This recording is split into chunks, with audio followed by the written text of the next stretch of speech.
2 Samuel 21, verso 15. De novo, diga de novo. Diga de novo. Fizeram os filisteus guerra contra Israel. Desceu Davi com os seus homens e pelejaram contra os filisteus, ficando Davi muito fatigado. Isbi-Benob descendia dos gigantes. O peso do bronze de sua lança era de 300 siclos, e estava cingido de uma armadura nova, que intentou matar a Davi. Porém Abisai, filho de Zeruia, socorreu, feriu o filisteu e o matou. Então os homens de Davi lhe juraram, dizendo: nunca mais sairás conosco a peleja, para que não apagues a lâmpada de Israel.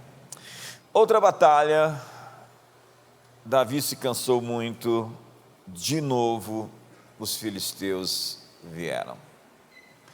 É incrível como existem batalhas que se repetem. O povo estava saindo do Egito e passaram o Mar Vermelho. Para entrar na terra, eles tiveram que atravessar o Rio Jordão. Então há um padrão nesse caso. E o tema hoje é sobre romper um ciclo, romper um loop. Porque por vezes nós estamos presos nesse momento que não acaba. Acusações sem fim, calúnias, difamações, insinuações, inimigos à espreita, pressão. O ciclo, normalmente, não quer dizer que ele é mau. Ciclos existem e fazem parte da vida. Dias, semanas, meses. A renovação e a oportunidade surgem por causa de ciclos. Eu gostei muito de um dia desses ter terminado, ele não era um dia legal, então eu queria dormir para acordar no outro e respirar. Quantos já tiveram dias assim? Então existem tempos que a gente fica feliz de ter passado. E havia na Bíblia tempos determinados, sábados, luas novas. Havia mesmo o ciclo do jubileu, que eram 7 anos sabáticos, 7 vezes 7, 49 anos, que era um tempo de restituição da família que perdeu naquele período qualquer posse. O ciclo determinado apresenta uma redenção nesse caso, um resgate, uma nova oportunidade. Diga comigo, nova oportunidade. Profetiza para o irmão. Eu gosto dessa coisa de falar, tem gente que não gosta, mas essa coisa, ela gera destino na vida das pessoas. Diga para o seu irmão assim, nova oportunidade. Diga para a pessoa do outro lado, Deus está lhe dando uma nova oportunidade. E há ciclos bons, há ciclos felizes, períodos com tempo e sequência, que não são ciclos maus. Mas existem algumas repetições, determinados eventos, que acontecem constantemente, ataques frequentes. Há pessoas com ciclos de quedas, por exemplo, quedas morais, pessoas que de quando em quando estão ali na pornografia, tem um ciclo e voltam para o mesmo lugar. Pessoas que têm vícios sexuais, pessoas que têm quedas de adultério dentro da família. De tempos em tempos, essas pessoas são pegas nesse laço de promiscuidade. Essa gente vive uma vida de culpa e uma vida sem poder.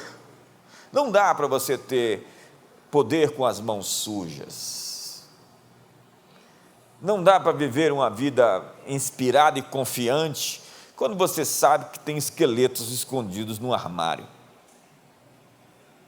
Então elas ficam neutralizadas, apáticas, amarelas, e você olha e fala, por que fulano é tão amarelo, né? Elas estão canceladas e inabilitadas. Então nós vamos descobrir que nossos erros podem ser cometidos como ciclos que nos visitam.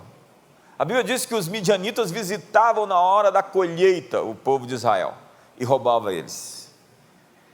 E dessa forma, quando nós entendemos que esses ciclos repetem, nós temos que solidificar o nosso caráter, porque na hora que a prova chega, que o inimigo nos visita, é o momento de a gente romper o loop. É quando você diz não à droga, que você é liberto dela. É quando você diz não à pornografia, que você é liberto dela. É quando você diz não à falcatrua, à propina, ao convite, ao esquema, que você se livra dele.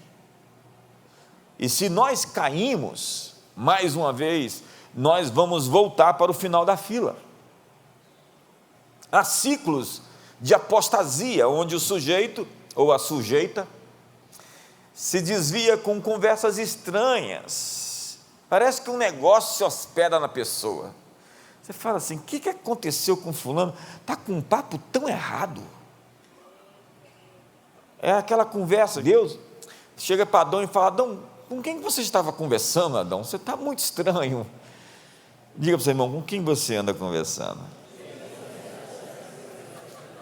Então o ciclo de apostasia pode ser causado também pelo desânimo. Há pessoas assim, com essa sina. Eu queria colocar entusiasmo constante em cápsulas e vendê-las como medicação. Pílulas de entusiasmo. Contudo, é despertar o poder interior para romper o ciclo que é necessário, atravessar o momento, finalizar uma etapa. Mas essas pessoas pegas pela inconstância, vivem a vida na frequência de pé e caído, de pé e prostrado. Levanta, é derrubado. Começou, andou, correu, voltou para o ponto de partida. Essas pessoas são pegas por um laço. De repente se encontram desestimuladas, sem força, sem entusiasmo. Elas são obedientes aos seus sentimentos de derrota. E mais que isso, há uma força que as paralisa, que rouba as suas energias e as mantém girando como um ratinho no laboratório em busca de um queijo que vive se mexendo. É a síndrome da baixa autoestima que quebra a atividade em curso e promove a desistência. Tem gente cujo nome, o sobrenome é desistência. Desistência. Mas hoje Deus vai mudar o seu nome. Há muitas pessoas com um histórico de desistência. É uma espécie de encosto que a pessoa tem, já viu? É uma assombração, uma perseguição espiritual. A gente que vive o ciclo interminável de problemas financeiros. Tem gente que vive essa sina de quando em quando falta de dinheiro. A Bíblia fala sobre o devorador, o cortador, o destruidor e o migrador. O migrador é aquele amalequita, é aquele midianita que visitava as colheitas de Israel na época de Gideão. Ele chega, rouba, passa um ciclo, volta de novo e rouba outra vez. Então, há pessoas com histórias sempre de estar sendo roubadas. Sempre estão sendo roubadas, de quando em quando estão sendo roubadas. E há outras pessoas com histórico de bancarrotas, de quebradeira, de falência. Passa um ciclo e tudo que construiu acaba. Há outros que vivem ciclos de ataques emocionais. É incrível isso. Eu vejo pessoas que estão ali arrebentando, daqui a pouco ela tem um surto. Ela não aguenta a pressão e simplesmente derrete. É quando a raiva a visita, a loucura bate na sua porta. Lutas então se repetem. Eles repetem a lição e repetem o mesmo cenário, a mesma paisagem. É como: eu já estive aqui outra vez. Quais coisas que se repetem na sua vida e que não deveriam se repetir? as mesmas brigas no casamento. Você deu uma volta e voltou para o mesmo ponto. Repetir a lição é a sina de muita gente. A Bíblia diz que o povo andou no deserto por 40 anos, em círculos, por muitos motivos. Um deles foi a murmuração. Na verdade, Paulo dá 5 motivos porque eles morreram no deserto. E um deles foi porque eles murmuraram, reclamaram, se queixaram. E quando isso aconteceu, diz a Bíblia que Deus liberou serpentes abrasadoras. E essas serpentes morderam as pessoas, e elas morreram. Murmuração, serpentes chegam, pessoas morrem. Essa é uma conexão frequente. O espírito crítico não consegue alcançar muita coisa. Pessoas que estão sempre falando mal umas das outras, vivem murmurando, reclamando, estão mesmo atrás de alguma coisa para falar mal. É incrível, mas a Bíblia diz que a fofoca é como comida fina, manjar no interior do fofoqueiro. É como se ele estivesse comendo uma comida gostosa. Você sabe de gente assim, me fala.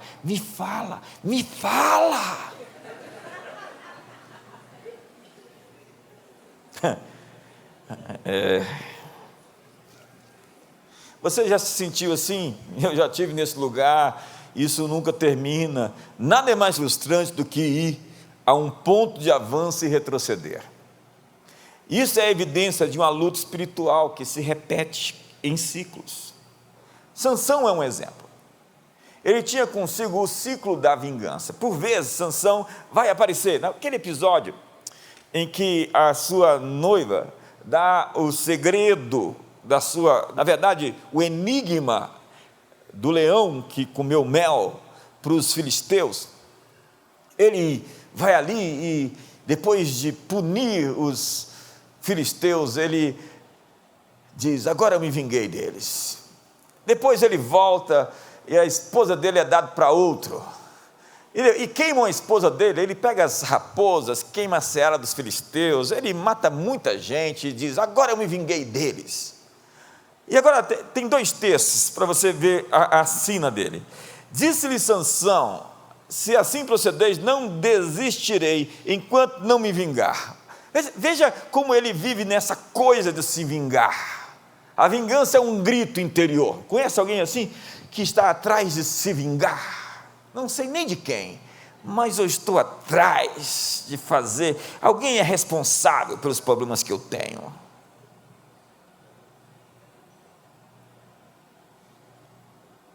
Talvez eu estou falando de você.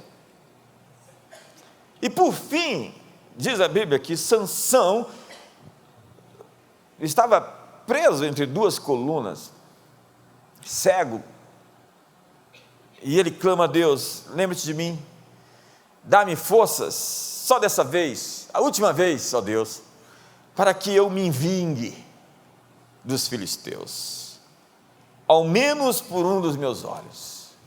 Sansão carregava consigo muita vingança, e ele acabou morrendo se vingando. Ele matou muitos filisteus na sua morte, mas ele também morreu. A vingança era um ciclo constante na vida dele. Ele carregava isso. Pergunta: o que você carrega dentro de você?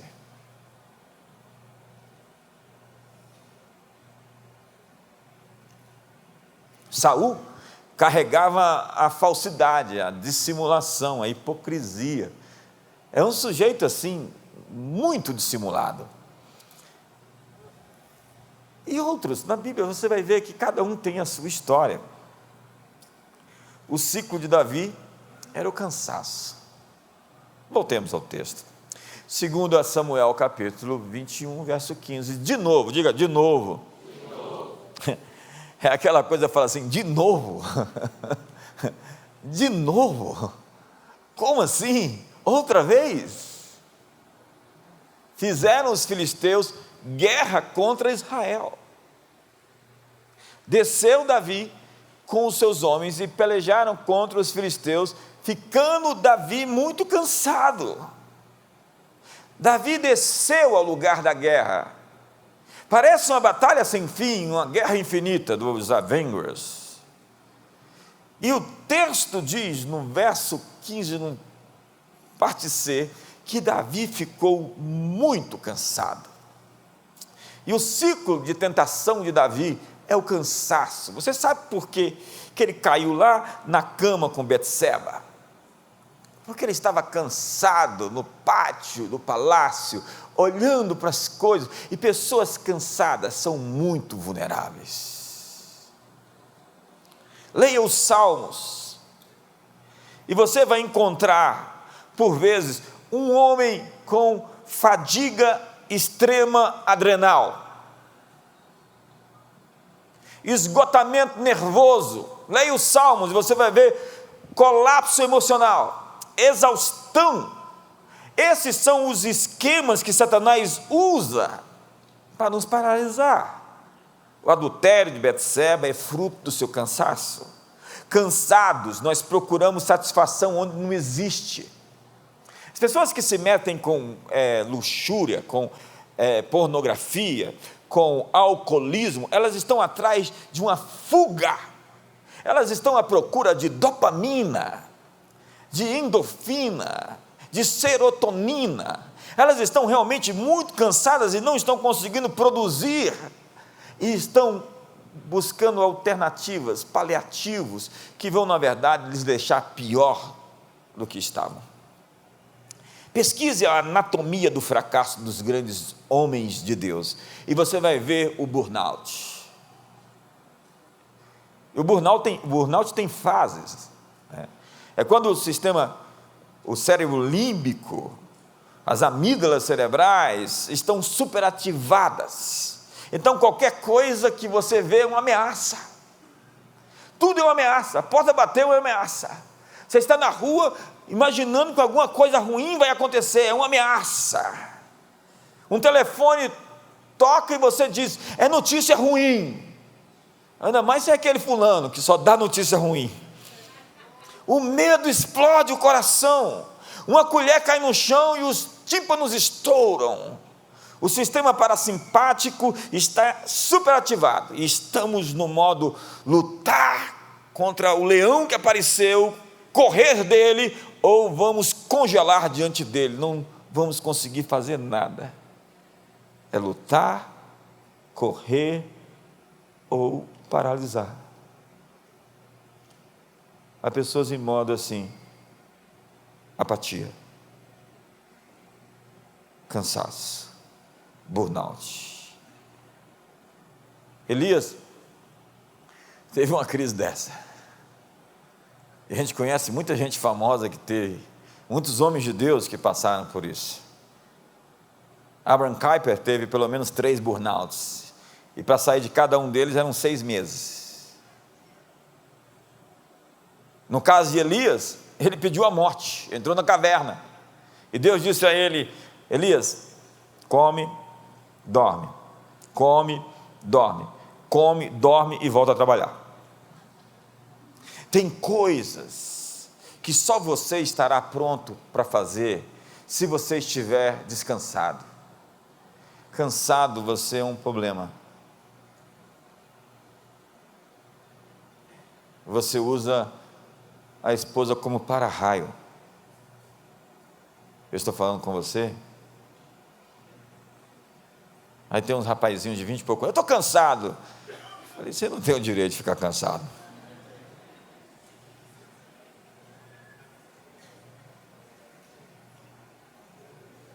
Ir para a guerra, quando se está cansado demais, pode lhe matar.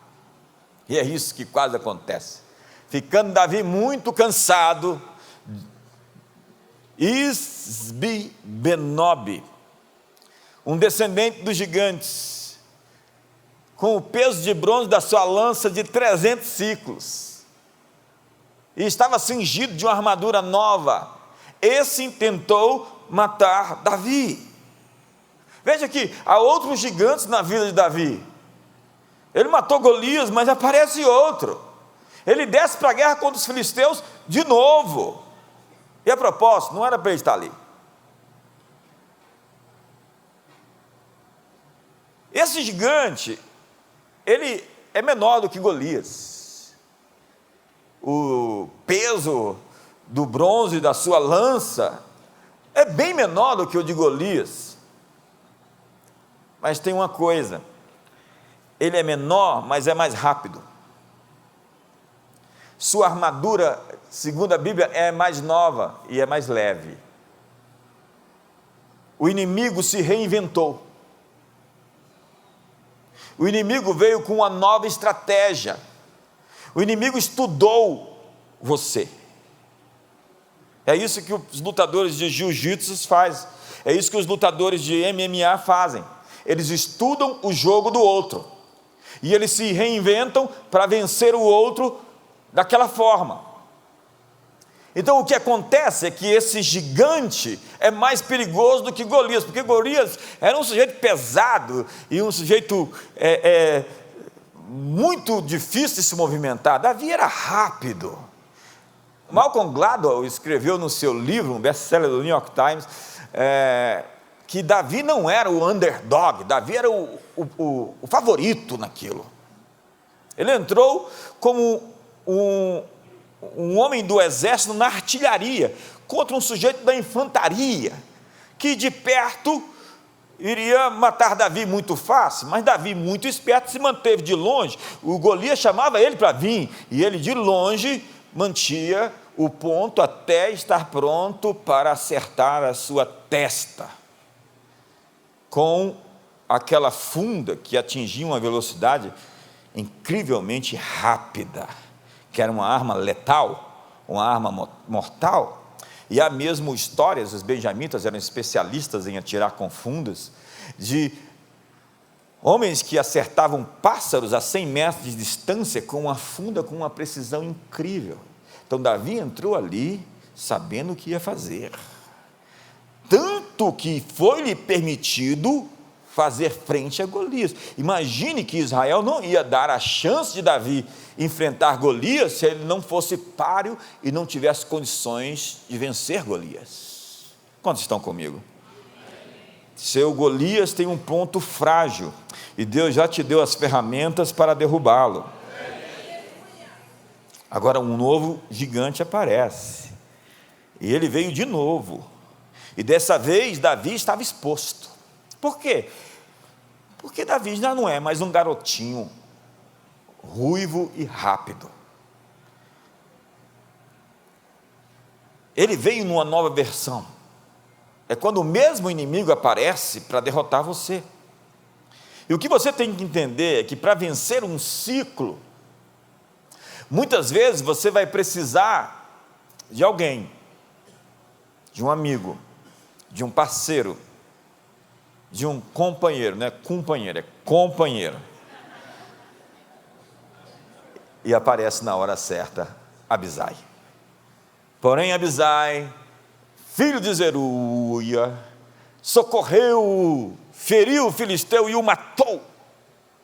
Então os homens de Davi lhe juraram, dizendo: nunca mais sairás conosco a peleja, para que não apagues a lâmpada de Israel. Veja, Abisai é filho de Zeruia. Amigos que salvam têm genealogia. Pessoas sem genealogia são apenas conhecidas pela sua geografia. Você sabe que Golias, segundo a Bíblia, era de Gate. O outro gigante descrito, Isbi-Benob, significa o habitante de Nob. Não se descreve o nome do seu pai, apenas que ele era filho dos gigantes, era um Refaim. No entanto, segundo a Bíblia, ele também nascera na terra de Golias, em Gate. Daí se discute qual é o parentesco dele com Golias. E aí vem o texto que sequencia o texto que eu li, que mostra a história desses 4 gigantes que sobraram. Depois disso houve ainda em Gobe outra peleja contra os filisteus. Então Sibecai, o Uzadita, feriu Asaf, que era descendente dos gigantes. Verso 19 diz: houve ainda em Gobe outra peleja contra os filisteus, e Elanã, filho de Jaré-Oregim, o belemita, feriu a Golias o geteu, cuja lança tinha a haste como eixo de tecelão. Houve ainda outra peleja, esta foi em Gate, onde estava um homem de grande estatura, que tinha em cada mão e em cada pé 6 dedos, 24 ao todo. Também esse descendia dos gigantes. Quando ele injuriava Israel, Jonathan, filho de Simeia, irmão de Davi, o feriu. Veja que todos são filhos de alguém. Esses 4 nasceram dos gigantes em Gate, e caíram pela mão de Davi e pela mão dos seus homens. Eram filhos dos Refaíns, eram gigantes da terra de Gate, e ninguém diz o nome dos seus pais. Já Abisai é filho de Zeruia, e Abisai significa pai existe, ou ainda o dom do meu pai, a força do meu pai. Eu, por exemplo, sou carvalho por causa do meu pai. Eu tenho amigos de longa data. Aqui existem alguns amigos de muito tempo. Eu tenho relacionamentos duráveis. Sou casado com a mesma mulher há 27 anos. E o mais importante sobre mim não é onde eu nasci, mas quem anda comigo e a quem eu me reporto. Por quê? A vida de uma alma órfã é viver um ciclo de rompimentos, e não tem uma genealogia. Depois do abandono que ele sofreu na vida em algum ponto, ou da ausência na infância de uma referência, ele se tornou especialista em romper com os relacionamentos. É fácil quebrar uma amizade, é fácil quebrar um casamento, é fácil sair da igreja, porque não há vínculo permanente, nem tolerância nas crises. A ruptura, para a alma dessa pessoa, sempre está na mesa, ela é sempre uma possibilidade para tomar, fazer uso.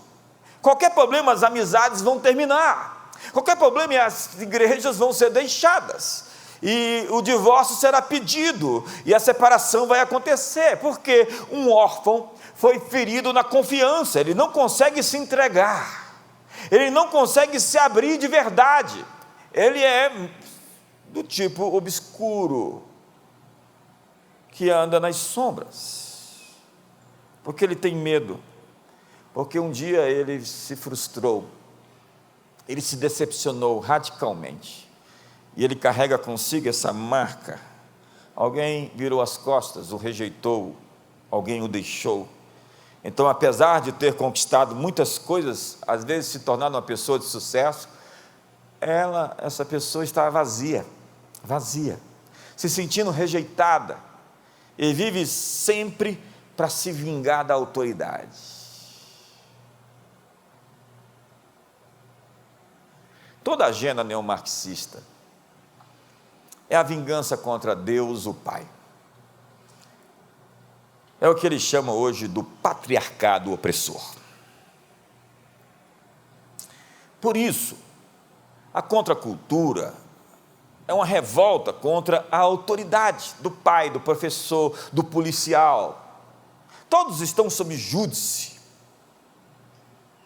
É a rebelião contra os antigos, os que vieram primeiro, contra os pais, os que vieram antes.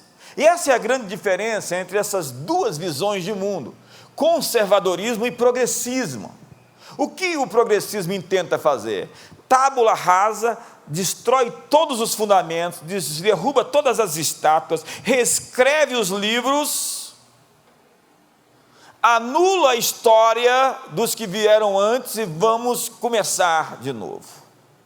O conservadorismo respeita o passado, honra os que vieram antes. Eu estou assentado sobre os ombros dos gigantes e consigo ver mais longe, porque alguém trabalhou antes de mim e construiu a história e a civilização em que eu estou pisando.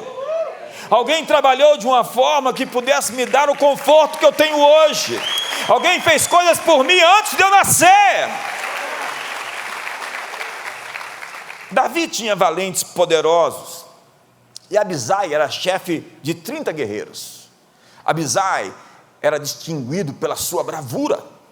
Ele abateu sozinho 300 filisteus por causa da força da sua herança, do legado que ele faz parte. Ele invocou o poder da sua estrutura que ele representava na sua geração. Ele era um capítulo na história de um livro que estava sendo escrito de muitos capítulos antes dele. Então ele é o filho de Zeruia. Ele era assim chamado. Davi ficava: o que eu tenho contigo, filho de Zeruia? Ele era chamado pelo nome do seu pai. Abisai quer dizer dom do meu pai, ou a força do meu pai. É honrar os antigos, é honrar o seu pai, é honrar os seus líderes. Tem um filme incrível, é a história na costa de Cuba de 1839, onde dezenas de escravos negros se libertam das correntes e assumem o comando do navio negreiro chamado La Amistad. Eles sonham retornar para a África, mas desconhecem a navegação e se veem obrigados a confiar em 2 tripulantes sobreviventes que os enganam e fazem com que, após 2 meses, sejam capturados por um navio americano, quando desordenadamente navegaram até a costa de Connection. Os africanos são inicialmente julgados pelo assassinato da tripulação, mas o caso toma vulto e o presidente americano, que sonha em ser reeleito, tenta a condenação dos escravos, pela morte daqueles que o oprimiam, pois agradaria os estados do sul e também fortaleceria os laços com a Espanha, pois a jovem rainha Isabela II alega que tanto os escravos quanto o navio são seus e deveriam ser devolvidos. Mas os abolicionistas vencem, e no entanto o governo apela, e a causa chega à Suprema Corte americana. E esse quadro, nesse momento, há o ápice do filme, quando o ator Anthony Hopkins, interpretando o ex-presidente John Quincy Adams, se torna o advogado dos africanos. E a descrição do homem que está ali, o chefe de todos, ela é realmente muito comovente, porque ele invoca o poder dos seus ancestrais, o poder da sua história, o poder do legado que ele recebeu das antigas gerações, para prevalecer diante da injustiça que estava sendo cometida contra eles. No final, os escravos são livres. A história termina lindamente. É um filme que vale a pena assistir. Amistad. O que é? Já contei o filme todo?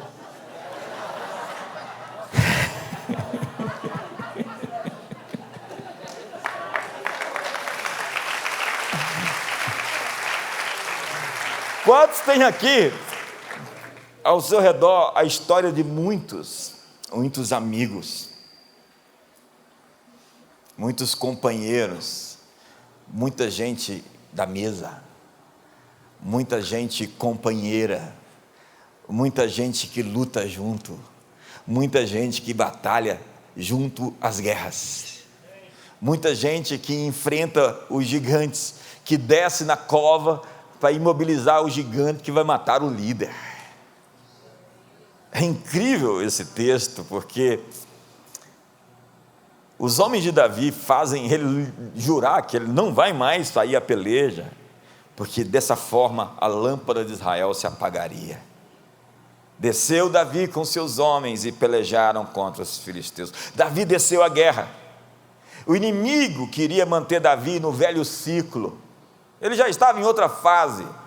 Ele convidou todos os demônios para bloquear sua saída para o novo e mantê-lo atrasado no velho.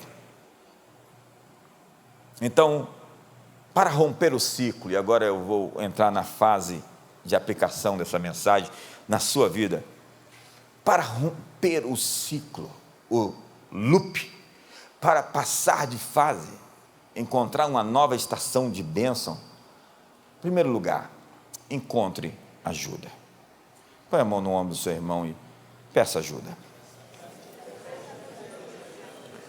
Muitos não têm condições de quebrar o ciclo do inimigo, porque eles não estão conectados no corpo, eles não são igreja de verdade, eles não tomam santa ceia todo domingo, segundo domingo no mês, eles não têm uma ficha de membro, mesmo que seja digital, eles não participam das coisas de maneira efetiva, eles não encontraram o seu lugar de serviço no corpo de Cristo, eles não pertencem a algo, eles vivem como órfãos e chamam Deus de Pai.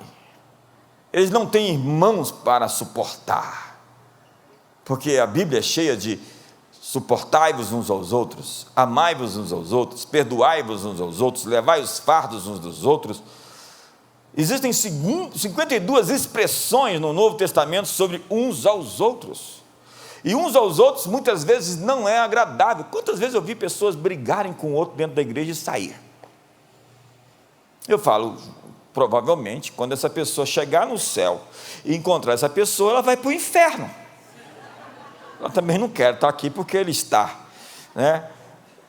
É incrível como as pessoas, elas brigam com os homens e se afastam de Deus, encontram motivos para se tornar feridinhos, machucados, recalcados, hipersensíveis, e eles se revoltam, e você vai ver que a culpa sempre está sob a autoridade.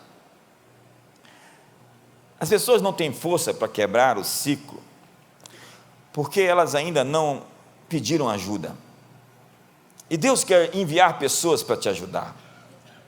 Então não tenha medo de pedir a peça que falta.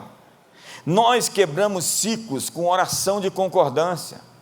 A sua oração sozinha é muito poderosa, mas se você se juntar com a sua esposa em um propósito, isso é muitíssimo poderoso. Se a sua família fizer um culto, isso é extraordinário. Se você conseguir 2 ou 3 pessoas para concordar com você acerca das orações que você está fazendo, aí, por favor, concorde comigo nisso. Você é capaz de concordar comigo nisso? Você vai ver o poder que emana. Ali o Senhor ordena a sua bênção, quando irmãos estão juntos em união.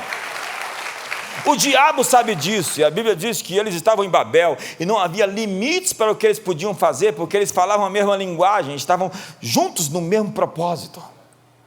Então Jesus disse, o que 2 ou 3 de vocês, unidos em oração, concordarem, e ligarem na terra, será ligado nos céus. Você só precisa de 2 para concordar com você, de 2 parceiros de verdade. É por isso que você tem que conectar-se com a frequência dos que concordam.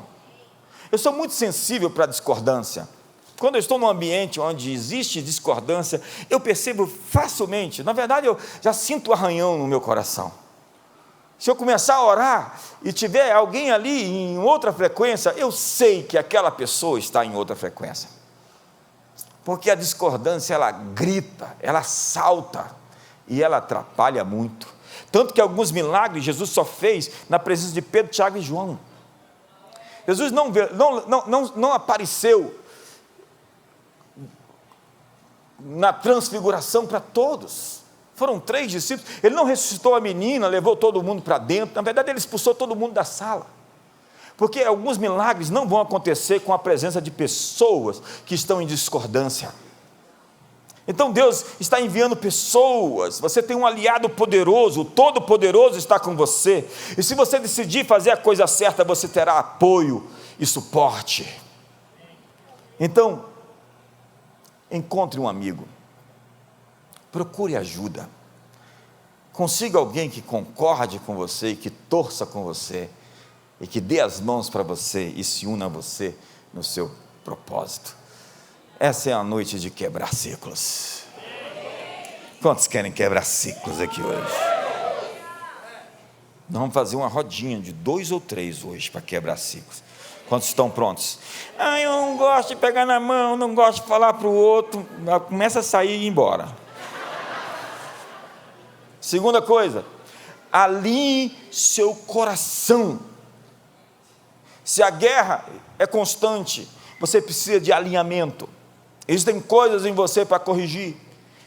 Derrota é acostumar-se com esses padrões de desalinhamento. Você acha normal, não é normal. Pode ser comum, mas não é normal algumas coisas continuando a acontecer na sua vida. É quando a vida fica fora de rota. E o que você tem que fazer é calar tudo, se conectar, se alinhar, se sincronizar. Disse Jesus à igreja de Éfeso: lembra-se de onde caíste, volta.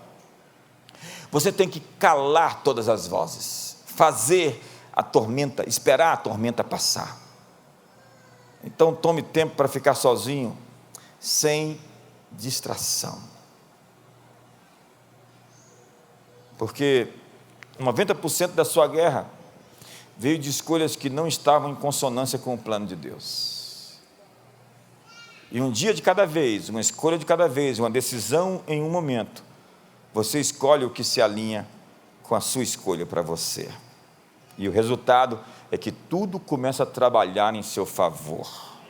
Tudo, inclusive os seus erros. Diga: os meus erros vão trabalhar em meu favor. Diga: eu estou dando ordem hoje, até aquilo que eu errei vai se juntar ao plano de Deus para contribuir para o meu sucesso.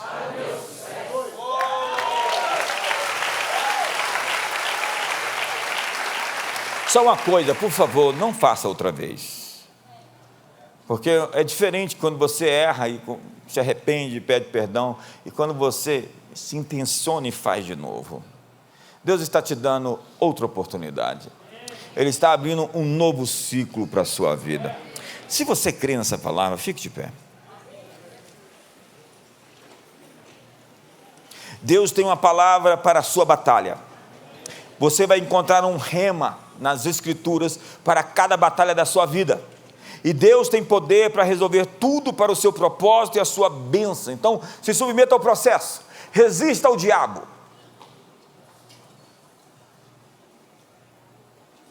Vamos fazer agora a rodinha. 2 ou 3. 2 ou 3. 2 ou 3. 2 ou 3. Não é 5 não, é 2 ou 3. 2 ou 3. 2 ou 3. 2 ou 3. Diga para o seu irmão: eu estou de acordo com a sua vitória. Você está de verdade de acordo? É hoje, irmão, então.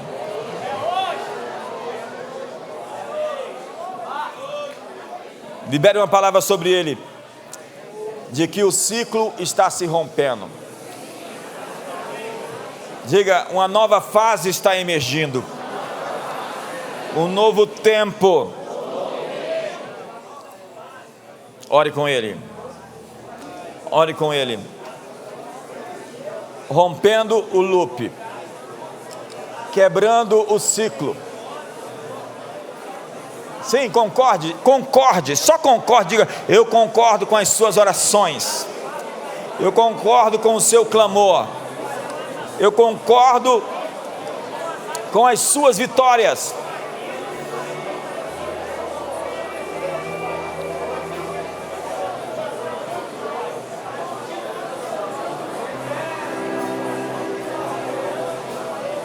Você que está em casa, tente encontrar alguém aí, nem que seja seus filhos. Dê as mãos com ele e faça essa oração de concordância, de que o ciclo está sendo quebrado, de que o Golias está caindo, os gigantes estão sendo derrubados.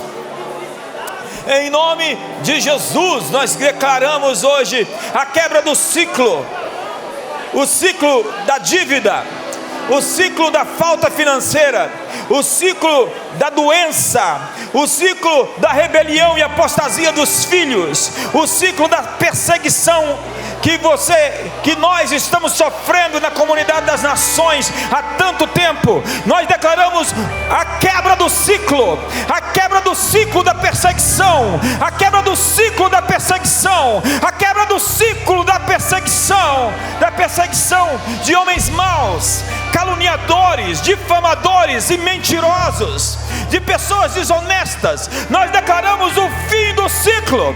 Nós estamos em concordância hoje, estamos em acordo hoje, estamos dizendo sim e amém ao que Deus diz sim e amém. Nós estamos dizendo o fim do loop, nós estamos quebrando hoje. A paisagem vai mudar, a visão será outra, e o loop foi quebrado.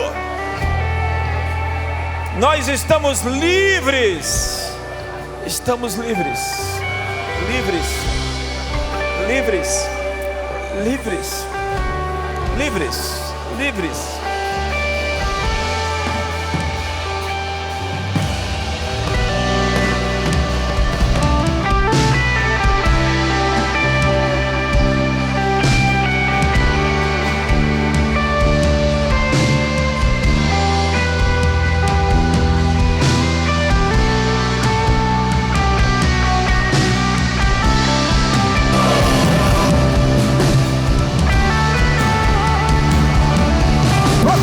Sobre o teu irmão hoje, libere uma palavra de destino sobre ele. Diga para ele: eu estou de acordo com a sua vitória, eu estou de acordo com a sua absolvição, eu estou de acordo com o perdão dos seus pecados, eu estou de acordo com a liberação da bênção, eu estou de acordo que os seus erros vão cooperar para o bem de você e da sua família. Eu estou de acordo. Essa noite eu faço acordo, eu estou de acordo com os céus, em nome de Jesus, em nome de Jesus. Senhor, nós queremos te agradecer. Estamos de acordo hoje que o loop foi quebrado.